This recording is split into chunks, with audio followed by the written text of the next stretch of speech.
Hey everybody, the next project on my 1966 Lincoln Continental is to continue removing parts from within the engine bay, and there's not much left. So today's focus is going to be mainly on the hood hardware. That's going to include the hood hinges, as well as the torsion bar setup in the front, and that's also going to include the hood latch and cable assembly against the firewall. And I'm also going to remove every miscellaneous bolt and part in between. So let's go ahead and get started on that part of the project now. All right, according to the shop manual, the first thing that we're going to want to remove is these torsion bars. And there's a specific tool for removing the torsion bars, it has a specific part number. You can't find it anywhere on the internet. And after doing a little bit of research, what some of the guys are doing is they're actually removing the hinges and the torsion bar and lowering it down as one full assembly. So I'm going to do that as well. And it looks like it's being held on. There's 2 bolts over here that look like they're a 1/2 inch, 2 more bolts here with a 1/2 inch. We'll need an open end wrench here, and the exact same thing on the other side. So let's go ahead and drop this down.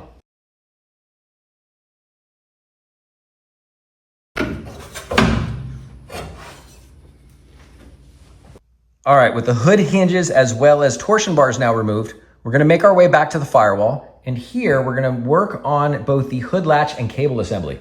So first I'm gonna remove this cable, and I'm gonna remove this bracket which is being held on with a Phillips headed screw. And then I'm going to make my way over here and remove this flat-headed screw, and that's going to allow the cable to come out of that assembly.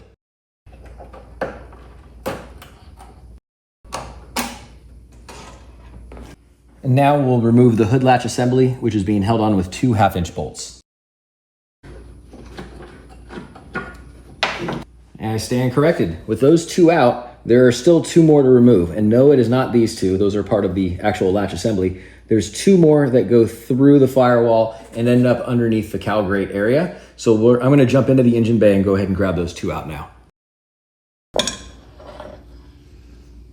With the hood latch and cable now out, we're going to start in the front of the car and work our way back, removing everything from inside of the engine bay except for suspension parts. So we're going to start with the front here with these 2 horns, and it looks like they're being held on with what appears to be 2 1/2 inch nuts or bolts. All right, moving down below the horns, the next thing I would want to remove would be the center support piece as well as this piece here. However, I'm going to remove this and the bumper, the center support, and the brackets that are on each side as one separate project. So what I'm going to now move to is the dust shield for the battery, which includes both this bracket and the rubber piece, and it's being held on with what appears to be 3 3/8 bolts.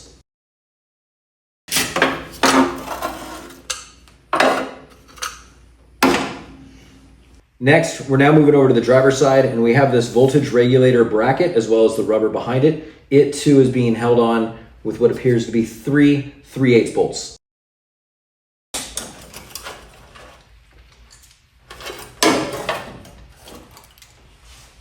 All right, with that now out of the way, we're gonna work our way down the driver's side of the engine bay, and we're gonna take off this wire loom clamp, which is being held on with a 3/8 bolt.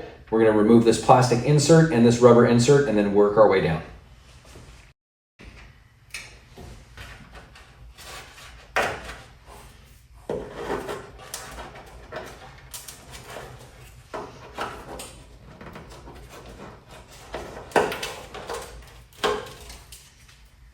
All right, there are a series of things that we're not going to be removing yet. So you can see that there's some bolts that protrude through here. This is for a support bracket inside of the driver's side fender well. We'll deal with that when we work on the suspension and other things inside of the fender well. So we're not going to take this out.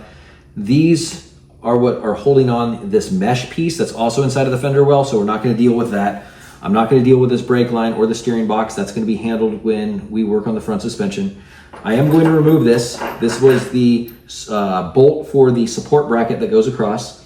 There is this nut insert that was going right behind where the relays are. I'm not going to pull this yet because that also is a bracket that's on the inside of the inner fender well, so I'm not going to deal with that now. But there are a few things down in here, and I'll get a better close-up. There is a loose brake line that I just need to pull out from within the inner fender well, and there's a few like wire loom clamps, and I'm just going to pull those out as well and get this area ready and completed.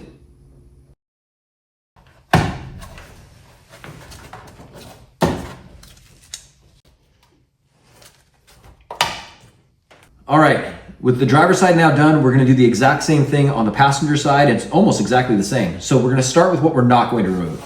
We're not gonna remove these bolts for the support bracket underneath inside of the fender well. We're not going to remove this mesh piece, so these will stay in for now. And we're not gonna remove this bracket bolt, which is for a bracket on the inside of the fender well.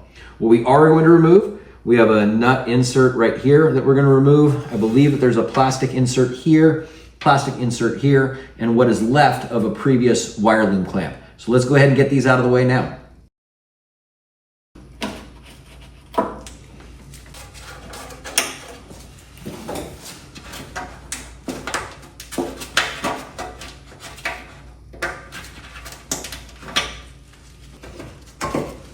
All right, we're almost done, but not done yet. I did a complete overview of the engine bay, and I did find 4 things that still need to be removed that are able to be removed now. The first of which, as you go through the passenger side fender well, you'll be able to see this single ear clamp that's on the firewall, and I'm gonna remove that now.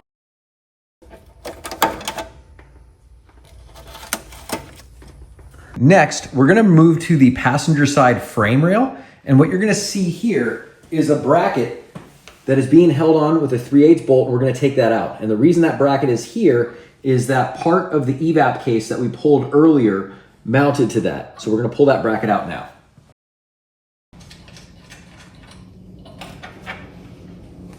All right, we're now in the front of the car, and this is the radiator support. And you'll see that there's a clip nut here on the passenger side, and there's also the same exact style clip nut on the driver's side. So we're gonna pull both of those now.